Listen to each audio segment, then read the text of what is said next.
और दोस्तों, मेरा नाम है अक्षय दुबे। मैं यूट्यूब चैनल पर आपका हार्दिक स्वागत करता हूं। आज मैं लाया हूं पार्ट 3 प्रैक्टिस सेट। हिंदी की प्रैक्टिस सेट है जो सुपर टेट में 20 क्वेश्चन आते हैं। तो मैं प्रैक्टिस सेट करा रहा हूं आप लोगों को। चलिए बिना समय गंवाए हम बात करते हैं प्रश्न की सीधा।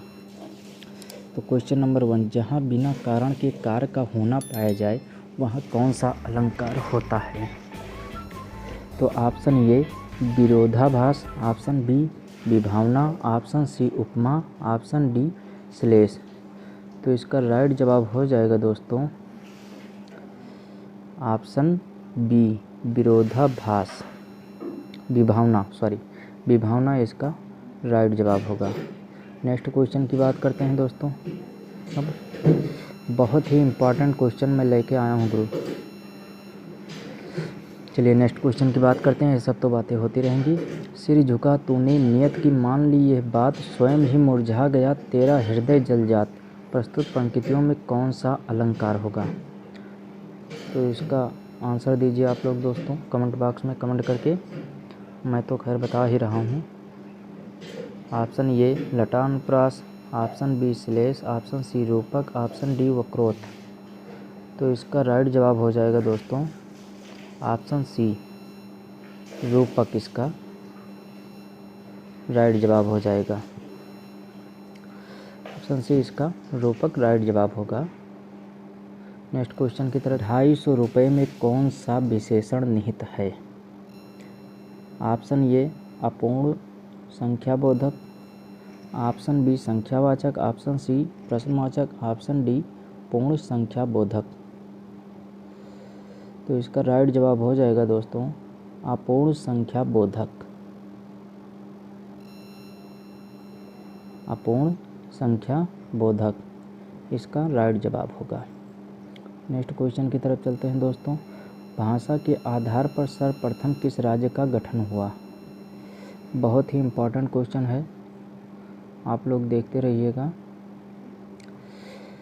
तो भाषा के आधार पर सर्वप्रथम किस राज्य का गठन हुआ?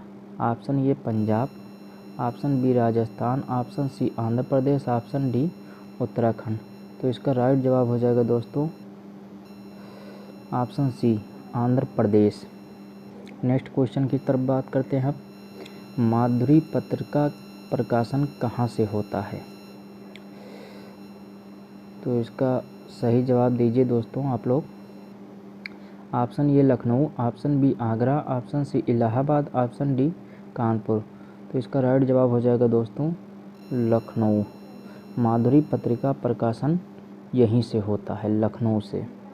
नेक्स्ट क्वेश्चन की तरफ बात करते हैं। कल्याण किस प्रकार की पत्रिका है? पत्रिका से भी 2 या 1 क्वेश्चन सुपर टेट में आया हुआ है। तो हर एक टॉपिक से मैंने क्वेश्चन को लिया है।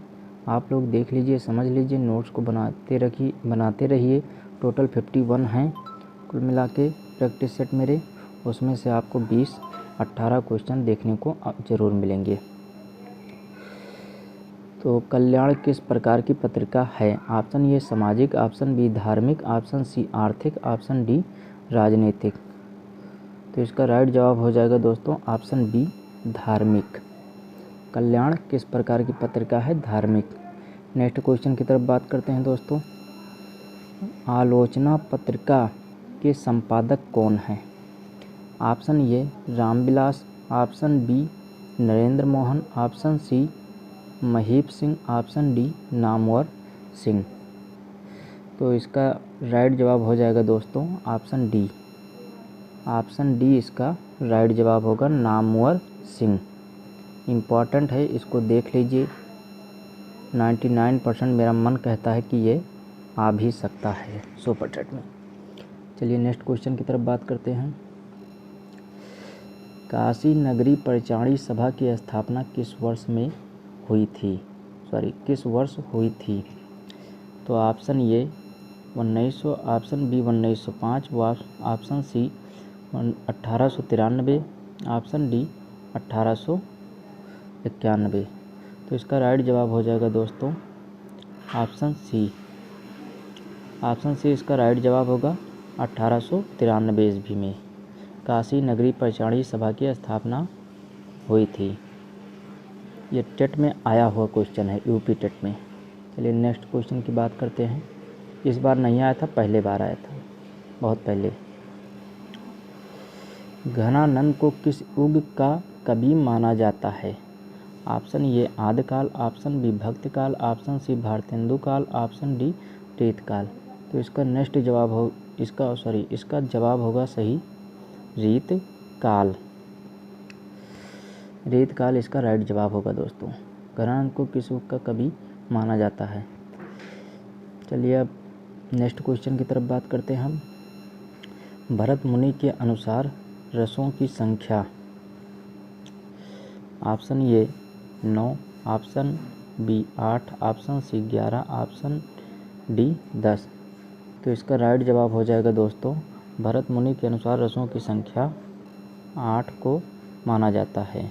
ऑप्शन बी इसका राइट जवाब होगा। नेक्स्ट क्वेश्चन की तरफ बात करें दोस्तों। काव्य में कितने रस हैं? काव्य में कितने रस हैं? तो option A 8, option B 10, option C 11, option D 9। तो इसका राइट जवाब हो जाएगा दोस्तों ऑप्शन डी 9। अगर आपसे पूछे भरत मुनि के अनुसार रसों की संख्या 8, काव्य में कितने रस हैं तो 9, रसों की संख्या कितनी है तो 9। इतना आप लोग जान लीजिए, इम्पॉर्टेंट है। नेक्स्ट क्वेश्चन की तरफ बात करते हैं दोस्तों। सर्वश्रेष्ठ रस किसे माना जाता है? सर्वश्रेष्ठ रस किसे माना जाता है? रौद्र रस, श्रृंगार रस, वीर रस या इनमें से कोई नहीं। तो इसका राइट जवाब हो जाएगा दोस्तों ऑप्शन बी। इसका राइट जवाब हो जाएगा दोस्तों ऑप्शन बी श्रृंगार रस। नेक्स्ट क्वेश्चन की तरफ बात करते हैं। कवि बिहारी मुख्यतः किस रस के कवि हैं? तो ऑप्शन ए करुण रस, ऑप्शन बी वीर रस, ऑप्शन सी भक्ति रस, ऑप्शन डी श्रृंगार रस। तो इसका राइट जवाब हो जाएगा दोस्तों ऑप्शन डी श्रृंगार रस। नेक्स्ट क्वेश्चन की तरफ बात करते हैं। विस्मय अस्थाई भाव किस रस में होता है?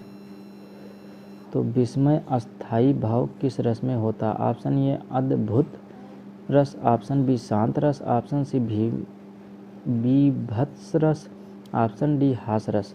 तो इसका राइट जवाब हो जाएगा दोस्तों अद्भुत रस। नेक्स्ट क्वेश्चन की तरफ बात करते हैं दोस्तों। युद्ध की इच्छा रखने वाला के लिए एक शब्द। तो इसका राइट जवाब दीजिए आप लोग दोस्तों। ऑप्शन ए युत्सा, ऑप्शन बी युत्सु, ऑप्शन सी मुमूर्षा, ऑप्शन डी उपरोक्त ये व बी। तो इसका राइट जवाब हो जाएगा दोस्तों युत्सु। युत्सु इसका राइट जवाब होगा। नेक्स्ट क्वेश्चन की तरफ बात करते हैं। ये सब टॉपिक मैंने लिया है जो परीक्षा की दृष्टि से बहुत ज़्यादा महत्वपूर्ण है और आया भी है, उन्हीं में से लिया है मैंने। नेक्स्ट क्वेश्चन की तरफ चलते हैं। उपकोल में कौन सा समास है? उपकोल में कौन सा समास है? ऑप्शन ए कर्मधारय, ऑप्शन बी तत्पुरुष, ऑप्शन सी द्वंद्व समास, ऑप्शन डी अव्ययी भाव समास। तो इसका राइट जवाब होगा दोस्तों अव्ययी भाव समास। इसका राइट जवाब अव्ययी भाव समास होता है। घर घर अव्ययी भाव समास, ये सब इसके कॉमन शब्द हैं। जैसे घर घर है और भी ऐसे हैं अनेक शब्द जो दो शब्द सेम ही हो, धीरे धीरे, तो इन सब में अव्ययी भाव समास होता है। ऑप्शन डी इसका राइट जवाब होगा उपकुल में कौन सा समास होता है। चलिए नेक्स्ट क्वेश्चन की तरफ बात करते हैं। नरभक्षी में समास है तो ऑप्शन ए बहुव्रीहि समास, ऑप्शन बी तत्पुरुष समास, ऑप्शन सी कर्मधारय समास, ऑप्शन डी अव्ययी भाव समास। तो इसका राइट जवाब होगा दोस्तों ऑप्शन बी तत्पुरुष समास। बहुत ही इम्पॉर्टेंट क्वेश्चन है, पिछली बार आया था। चौराहा में कौन सा समास होता है? तो ऐसे ही समझ लीजिए नरभक्षी में कौन सा समास है, तत्पुरुष समास। बहुत ही इम्पॉर्टेंट अपने मन से, अपने अंतरात्मा से गेस करके मैंने इस क्वेश्चन को इसमें रखा है। चलिए अब नेक्स्ट क्वेश्चन की तरफ बात करते हैं। मनमाना में कौन सा समास है? मनमाना में कौन सा समास है? कर्मधारय, अव्ययी भाव, तत्पुरुष या बहुव्रीहि समास? तो इसका राइट जवाब हो जाएगा दोस्तों तत्पुरुष समास। इसका राइट जवाब होगा तत्पुरुष समास। मनमाना में समास है तो ये तत्पुरुष समास है। नेक्स्ट क्वेश्चन की तरफ बात करते हैं। विस्मयाद बोधक चिन्ह निम्न में से कौन सा है? तो ऑप्शन ये अर्धविराम है। ऑप्शन बी ये पद बिंदु है। ये जो भाग की तरह है इसी को हम पद बिंदु कहते हैं। ऑप्शन सी लाघव चिन्ह है। ये इसको हमने ब्रैकेट अपने तरफ से लगा दिया है, बाकी इसे लाघव चिन्ह कहते हैं। सेम इस तरह रहता है, जैसे डॉक्टर लिखना हुआ, पंडित लिखना हुआ, तो ये इसका मतलब हो गया पूरा डॉक्टर जो वर्ड लिखा हो। नेक्स्ट क्वेश्चन की तरफ, ये आपका विस्मयाद बोधक ऑप्शन नंबर डी सही है। विस्मयाद बोधक का मतलब हुआ अचानक कोई घटना घटने वाली, आश्चर्य कर देने वाली। जैसे आपके जीवन में जिसकी आपने कल्पना नहीं की हो वो चीज़ आपको प्राप्त हो जाए, तो वो विस्मयाद बोधक चिन्ह का द्योतक है, प्रयोग करता है, पूरा करता है। या तो आज की प्रैक्टिस सेट दोस्तों इतनी ही थी।